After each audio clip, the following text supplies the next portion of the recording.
ഈ ഒരു സൈഡ് ചെയ്ത കാര്യം തന്നെ നമ്മൾ അടുത്ത സൈഡിലും നമുക്ക് ചെയ്യാവുന്നതാണ്. ഇനി എന്ത് ചെയ്യാം, നമുക്ക് ഈ ഒരു സോപ്പ് അപ്ലൈ ചെയ്യുന്ന സമയത്ത് അത് വേണമെങ്കിൽ നമുക്ക് എന്ത് ചെയ്യാം, നമ്മുടെ ഹാൻഡ്, നമ്മുടെ കൈ ഉപയോഗിച്ച് വേണമെങ്കിൽ നമുക്ക് അത് ചെയ്യാവുന്നതാണ്. അത് കഴിഞ്ഞിട്ട് എന്ത് ചെയ്യണം, clean years thoroughly with water for any discharge or smell. എന്തെങ്കിലും ഡിസ്ചാർജോ സ്മെല്ലോ ഒന്നും വരാതിരിക്കാൻ വേണ്ടിയിട്ട് നമ്മൾ എന്ത് ചെയ്യണം, ഇയർ നല്ലതായിട്ട് നമ്മൾ ക്ലീൻ ചെയ്യണം. ക്ലീൻ ചെയ്യുന്ന സമയത്ത് നമ്മൾ എപ്പോഴും ഇന്നർ സൈഡിലും ഔട്ടർ സൈഡിലും നമ്മൾ എന്ത് ചെയ്യണം, ക്ലീൻ ചെയ്തിരിക്കണം. പിന്നെന്താ, അത് കഴിഞ്ഞിട്ട് അപ്പം ഇയേഴ്സ് കഴിഞ്ഞു. അത് കഴിഞ്ഞിട്ട് നമ്മൾ നെക്ക് നമ്മൾ thoroughly ആയിട്ട് ക്ലീൻ ചെയ്യണം.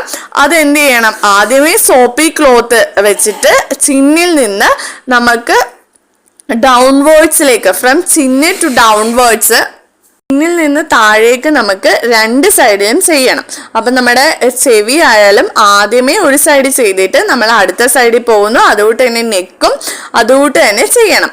അത് കഴിഞ്ഞിട്ട് എന്ത് ചെയ്യണം, നമ്മുടെ ആംസ് ഒരു വട്ടം നമ്മൾ വാഷ് ചെയ്യണം.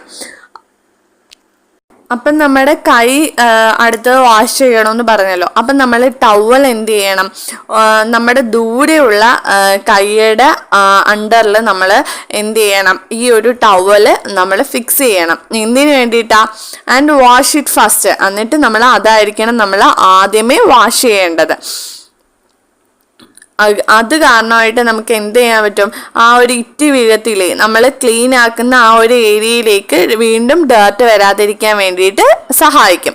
അത് കഴിഞ്ഞിട്ട് നമ്മൾ നമ്മുടെ ആക്സിലയിലും അതുകൊണ്ട് തന്നെ ബ്രസ്റ്റിൻ്റെ അടിയിലും അതുകൊണ്ട് തന്നെ ടു സ്കിൻ സർഫസ് ഒക്കെ ഒരുമിച്ചിരിക്കുന്ന സ്ഥലങ്ങളില്ലേ, അവിടെയൊക്കെയും നമ്മൾ എന്ത് ചെയ്യണം, സ്പെഷ്യൽ കെയർ കൊടുക്കണം. പിന്നെന്താ, നഖം വെട്ടി കൊടുക്കണം. ആവശ്യമെങ്കിൽ നഖം വെട്ടി കൊടുക്കണം.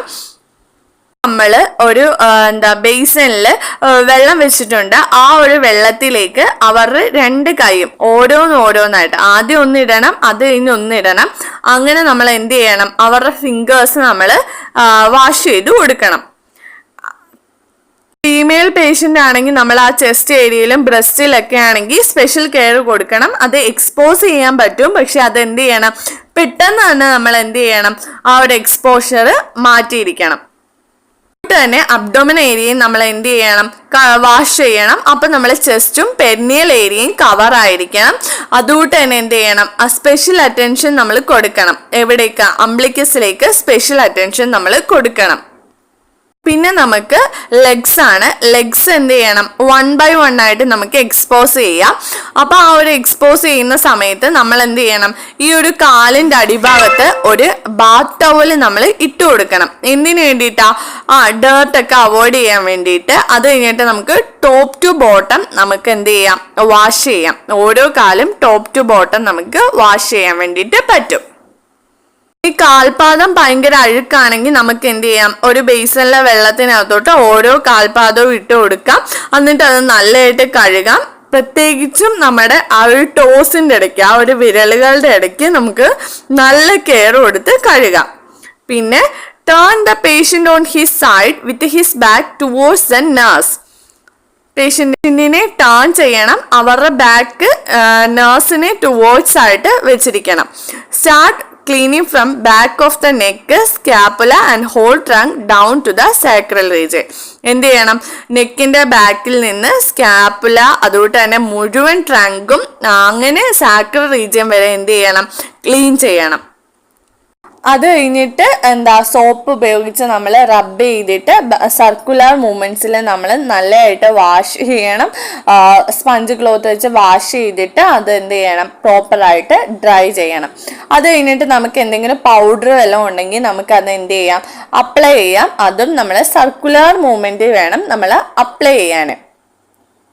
പിന്നെ പേഷ്യൻറ്റിന് തന്നെയെല്ലാം ചെയ്യാന്ന് വെച്ചാൽ അവരുടെ ജെനൈറ്റൽ ഏരിയസ് ഒക്കെ പേഷ്യൻറ്റിന് തന്നെ ചെയ്യാൻ പറ്റുമെങ്കിൽ നമ്മൾ ആ നനഞ്ഞ സ്പോഞ്ച് തുണി പേഷ്യൻറ്റിന് നൽകുകയും അവർക്ക് സ്വന്തമായിട്ട് ചെയ്യുകയും അത് കഴിഞ്ഞിട്ട് അവർ തന്നെ അത് ഡ്രൈ ചെയ്യുകയും ചെയ്യാം. അപ്പോൾ അത് കാരണമായിട്ട് പേഷ്യൻറ്റിന് നമുക്ക് കൂടുതൽ പ്രൈവസി കൊടുക്കാം. അത് കഴിഞ്ഞിട്ട് നമ്മുടെ ബോട്ടം ബെഡ് ലിനൻ മാറ്റണം. അത് കഴിഞ്ഞിട്ട് turn the patient back to proper position and put on clean clothes. പേഷ്യൻറ്റിനെ പഴയ പൊസിഷനിലേക്ക് കൊണ്ടുവരികയും ക്ലീൻ ക്ലോത്ത്സ് കൊടുക്കുകയും ചെയ്യണം. അത് കഴിഞ്ഞിട്ട് എന്താ, replace A top bed clothes. നമ്മൾ ടോപ്പ് ബെഡ് ക്ലോത്ത്സ് റീപ്ലേസ് ചെയ്തിട്ട് പേഷ്യൻറ്റിന് കംഫർട്ടബിൾ ആയിട്ട് കിടത്തുക. അത് കഴിഞ്ഞിട്ട് മുടിയൊക്കെ നല്ലതായിട്ട് ചീകി കൊടുക്കുക. ഡോറും വിൻഡോസും ഒക്കെ ഓപ്പൺ ആക്കുക. See that the unit is tidy and patient is comfortable. അപ്പം നമുക്ക് മനസ്സിലാവും ആ ഒരു യൂണിറ്റും ടൈഡി ആക്കി വെക്കുക, അതുകൊണ്ട് തന്നെ പേഷ്യൻറ്റിനെയും കംഫർട്ടബിൾ ആക്കി വെക്കുക. ഇതാണ് സ്പഞ്ച് ബാത്തിൻ്റെ പ്രൊസീജിയർ. അടുത്തത് ആഫ്റ്റർ കെയർ. ആഫ്റ്റർ കെയറിൽ നമ്മൾ പേഷ്യൻ്റ് കംഫർട്ടബിൾ ആണെന്ന് ഷുവർ ആക്കണം. പേഷ്യൻറ്റിന് വേണമെങ്കിൽ കുറച്ച് ഫ്ലൂയിഡ്സ് ഒക്കെ കൊടുക്കാം, പേഷ്യൻറ്റിന് വേണമെങ്കിൽ മാത്രം. അതുകൊണ്ട് തന്നെ നമ്മൾ ആർട്ടിക്കിൾസ് ഒക്കെ ബെഡ് സൈഡിൽ ഇരിക്കുകയാണ്, അതൊക്കെ നമുക്ക് റിമൂവ് ചെയ്യാം. എന്നിട്ട് അത് റീപ്ലേസ് ചെയ്യാം കറക്റ്റ് സ്ഥലത്ത്.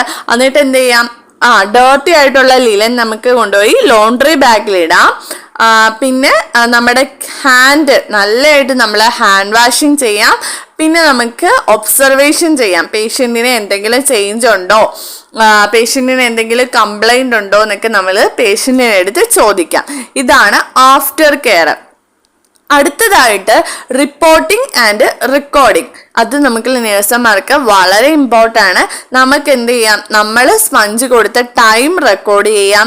അത് കഴിഞ്ഞ് report and record any change in patient condition due to procedure കാരണമായിട്ട് പേഷ്യൻറ്റിൻ്റെ കണ്ടീഷനിൽ എന്തെങ്കിലും മാറ്റം വന്നിട്ടുണ്ടെങ്കിൽ അത് നമുക്ക് റിപ്പോർട്ട് ചെയ്യാം. Report and record for any redness or pressure points. എന്തെങ്കിലും റെഡ്നെസ്സോ പ്രഷർ പോയിന്റ്സോ എന്തെങ്കിലും ഉണ്ടെങ്കിൽ നമുക്ക് അതും റിപ്പോർട്ട് ചെയ്യാം, റെക്കോർഡ് ചെയ്യാം. മനസ്സിലായല്ലോ?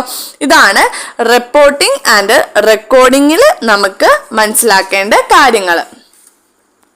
അപ്പൊ ഇന്നത്തെ ക്ലാസ്സിൽ നമ്മൾ പഠിച്ചത് എന്താണ് ബെഡ് ബാത്ത് എന്നും പഠിച്ചു, ബെഡ് ബാത്തിന്റെ പർപ്പസ് പഠിച്ചു, പോയിന്റ്സ് ടു റിമെമ്പർ, എന്തൊക്കെ കാര്യങ്ങളാണ് ഓർത്തിരിക്കേണ്ടത്, എന്തൊക്കെ ആർട്ടിക്കിൾസ് ആണ് നമ്മുടെ ബെഡ് ബാത്തിന് ആവശ്യമായിട്ടുള്ളത്, അതുകൊണ്ട് തന്നെ പേഷ്യൻറ്റിനെ നമുക്ക് എങ്ങനെ പ്രിപ്പയർ ചെയ്യാം, പിന്നെ ബെഡ് ബാത്തിന്റെ പ്രൊസീജിയർ. അത് നമ്മൾ പ്രൊസീജിയർ വൈസിൽ ഓർഡറിൽ തന്നെയാണ് പറഞ്ഞു വന്നത്. അത് കഴിഞ്ഞിട്ട് ബെഡ് ബാത്ത് കഴിഞ്ഞിട്ടുള്ള ആഫ്റ്റർ കെയർ എന്തൊക്കെയാണ്, എങ്ങനെയാണ് നമ്മൾ റിപ്പോർട്ട് ചെയ്യേണ്ടത്, റെക്കോർഡ് ചെയ്യേണ്ടത്. അപ്പം ഇത്രയും കാര്യങ്ങളാണ് ഇന്നത്തെ വീഡിയോയിലൂടെ നിങ്ങളുടെ മുമ്പിൽ കൊണ്ടുവന്നത്. അപ്പോൾ വീഡിയോ ഇഷ്ടമായ ലൈക്ക് ചെയ്യൂ, ഷെയർ ചെയ്യൂ, സബ്സ്ക്രൈബ് ചെയ്യൂ. താങ്ക്